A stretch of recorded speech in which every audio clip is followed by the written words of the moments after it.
Hello and welcome to my first ever vlog. It doesn't have a title yet, maybe it never will, but the purpose is to document my running journey through 2023. I'll start off with a bit of background on myself. I started running about April 2015 with the intention of running Brighton Marathon in 2016. So I did that, I did a few more races, I did a couple of ultras before quitting for a couple of years. Brought me back to square one. It's another story, don't ask, it's boring. Anyway, in 2021 a mate decided that she wanted to run a marathon.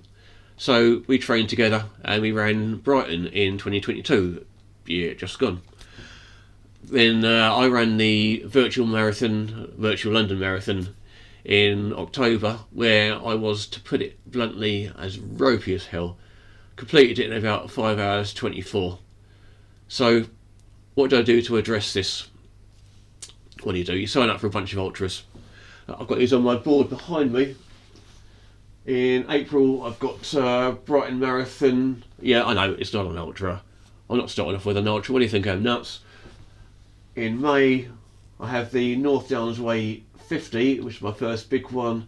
In July I have the Pigham 30, which is a 30-mile ultra in hills and Wales around Abergavenny.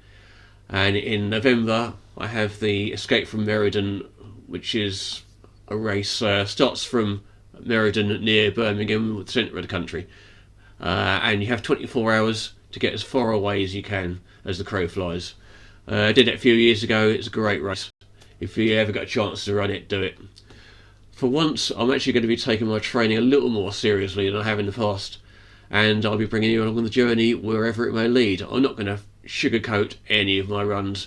If I DNF in a race, I'm going to report on it. If I fall flat on my face in a training run, I'm going to report on it.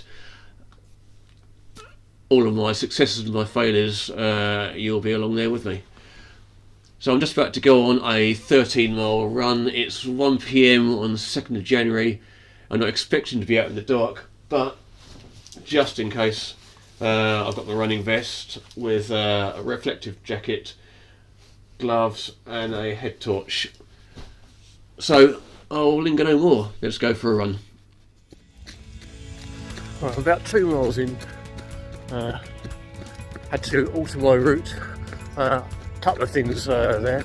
One is the original route I had planned on that in 2017 and needs to be downloaded, so needs a bit more prep before actually going out.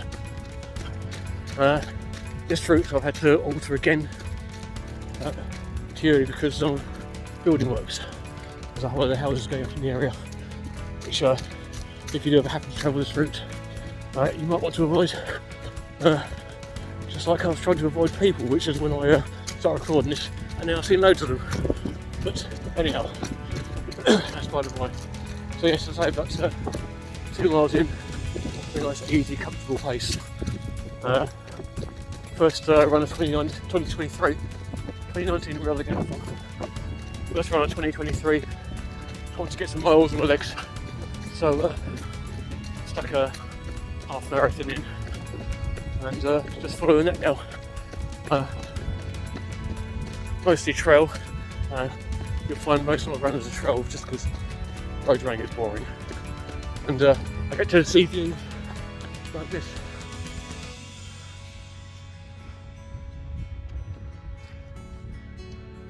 Which are absolutely stunning.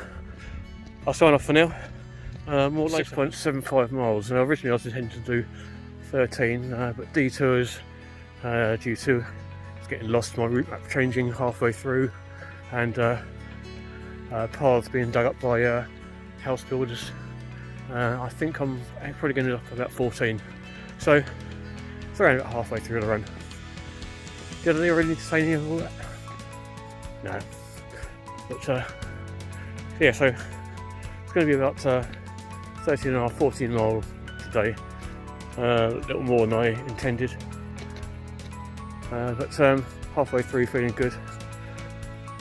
As I said before, I'm taking it nice and easy, haven't been pushing myself at all, been fueling up as I go, fueling up, hydrating up, so just to give a bit more detail from earlier about my running journey. As I said in my intro, I started in about 2015, actually due to a friend who ran Brighton Marathon.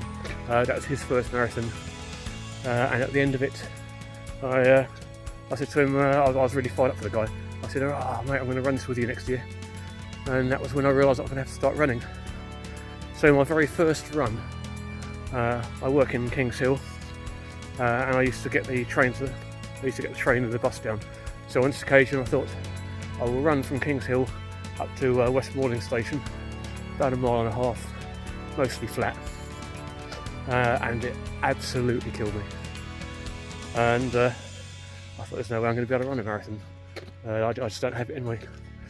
And it was like that for probably the first 4 to 5 weeks, and then it started getting easier and easier.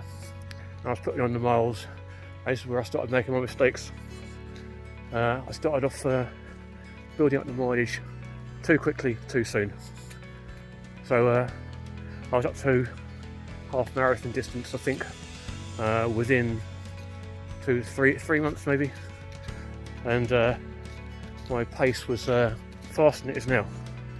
And I probably spent most of my first year with some sort of injury.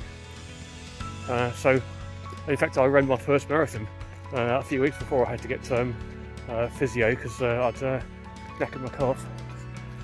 So that's a warning to everyone, I guess, is when you start out running, don't try pushing too hard, too fast, because you're just going to screw yourself up.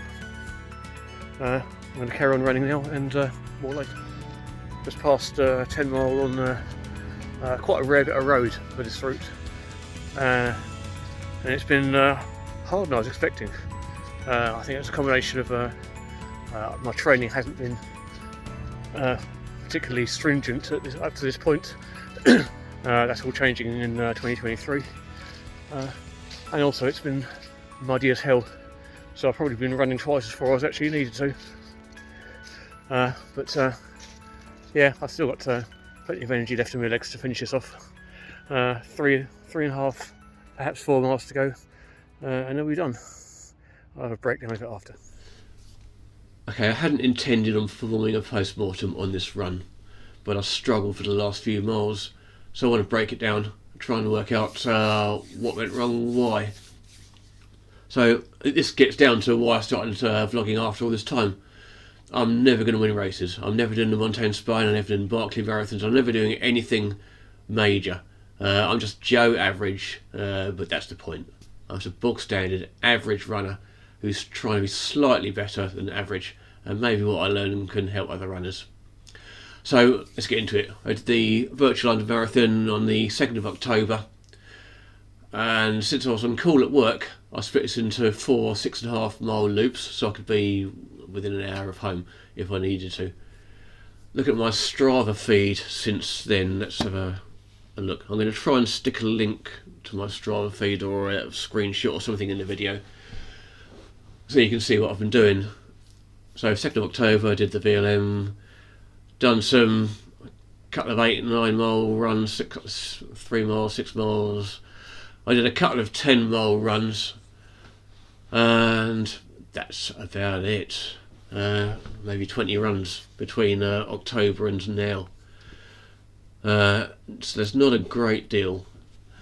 Food wise, I snacked about an hour before running. That's it, just a few snacks. Hydration wise, I think I was pretty good with that. I drank in the morning, drank before running, took about half a litre out with me, and I felt fine. I didn't feel thirsty or dehydrated. Any runner will know that if you get to the point where you feel thirsty, you're already dehydrated. It's too late. You've got to drink loads and loads and pull yourself back. I don't need to tell anyone this. This is not news. Conditions wise, the weather was perfect. About 8 degrees, no rain. Mud was the biggest challenge. As I said, most of my runs are trail, so I'm just going to have to deal with that. A few months of running through the mud. Ultimately, I just think this comes down to preparedness. fueling ahead of a long run, definite must. I need to be more disciplined with that. Getting more time on the legs for short and long runs. I probably need to be doing, definitely at least 2 runs a week, preferably 3, possibly as many as 4 runs a week. I've got a 50 miler coming up, so this is where I'm starting from. January the 2nd, I've got till the 20th of May to build myself up to 50 miles, which is the North Downs Way, and then I'll keep you posted.